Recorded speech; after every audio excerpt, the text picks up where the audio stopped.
नमस्कार दोस्तों, आप सभी का बहुत बहुत स्वागत है आपके अपने यूट्यूब चैनल दी ऑर्डरिंग पे। मैं रोहित तिवारी आज आप सभी के सामने उपस्थित हूँ एक नए विषय को लेकर। तो चलिए बिना किसी देरी के इस वीडियो को शुरू करते हैं। दोस्तों, आप सभी को ज्ञात होगा कि हमारे ब्रह्मांड को क्या कहा जाता है। हमारे ब्रह्मांड को मिल्की वे कहा जाता है, जिसे आकाश गंगा भी कहते हैं।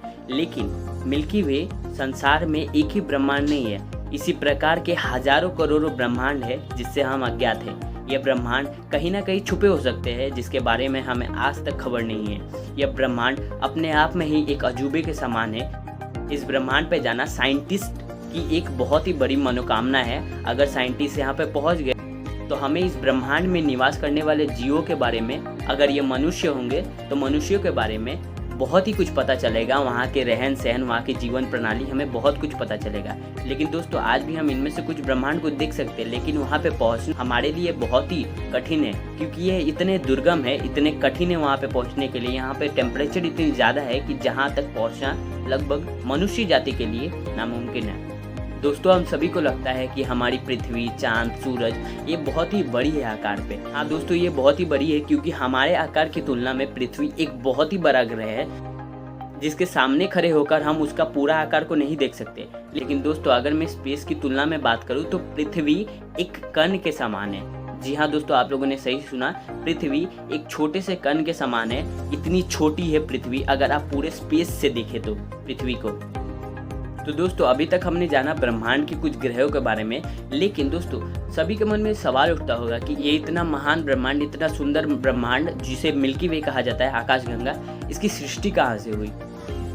क्या आप सभी को पता है कि सूर्य की सृष्टि कहाँ से हुई? क्या आप सभी को पता है कि पृथ्वी की सृष्टि कहाँ से हुई? क्या आपको पता है कि रोशनी की सृष्टि कहाँ से हुई? नहीं दोस्तों, हमें नहीं पता। इस वीडियो को मैं इसलिए लेके आया हूँ क्योंकि हमें इस विषय के बारे में जानना बहुत ही आवश्यक है। और इस पूरी घटना को कहते हैं द बिग बैंग थ्योरी। जी हाँ दोस्तों, आज हमारे वीडियो का टॉपिक है बिग बैंग थ्योरी। आज हम संपूर्ण रूप से बिग बैंग थ्योरी के बारे में जानेंगे। तो चलिए बिना किसी देरी के बिग बैंग थ्योरी की शुरुआत करते हैं। दोस्तों, बिग बैंग थ्योरी की शुरुआत करने से पहले मैं आपको बता दूं कि हमारे पूरे ब्रह्मांड को दो टुकड़े में बांटा गया है।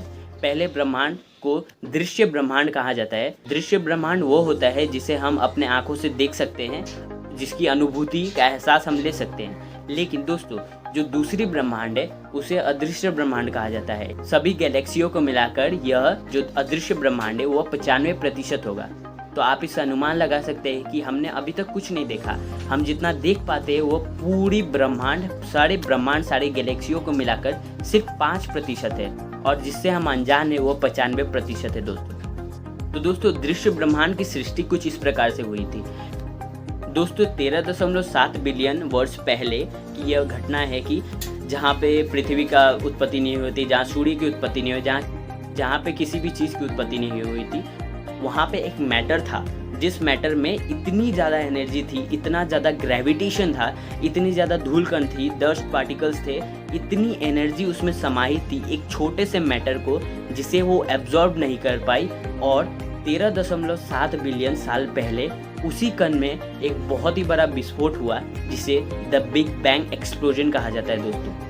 और इसी बिग बैंग एक्सप्लोजन के कारण हुई पृथ्वी, रोशनी, सूर्य, चांद, सभी ग्रहों का निर्माण, सभी आकाश गंगाओं का निर्माण, पूरे ब्रह्मांड का निर्माण सिर्फ इसी एक कण में हुई विस्फोट के कारण ये पूरे ब्रह्मांड की सृष्टि हुई। ये सृष्टि में मानव जाति की भी सृष्टि, जानवरों की सृष्टि, सभी प्रकार के गुरुत्वाकर्षण बल की सृष्टि, सभी चीज़ों की सृष्टि बस एक छोटे से कण में हुए भयावह विस्फोट के कारण हुआ था दोस्तों।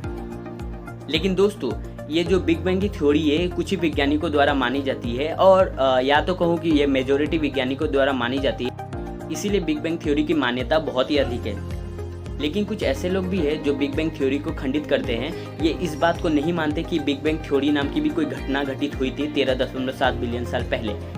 दोस्तों, इनकी क्या मान्यता है अगर ये बिग बैंग थ्योरी को नहीं मानते हैं तो? दोस्तों, इन वैज्ञानिकों का मानना है कि बिग बैंग थ्योरी नाम की कोई घटना नहीं हुई थी, कोई बिग एक्सप्लोजन टाइप का नहीं हुआ था। इन लोगों का मानना है कि जस्ट स्पेस एक्सपांशन हुआ था, जो एक छोटे से आकार से लेकर एक बहुत ही बृहद आकार तक फैला, जिसके कारण पृथ्वी, चांद, सूर्य, सभी ग्रह, सभी नक्षत्र, निहारिका, सभी जीव जंतु, सभी मानव जाति, सभी चीज़ों का सृजन हुआ।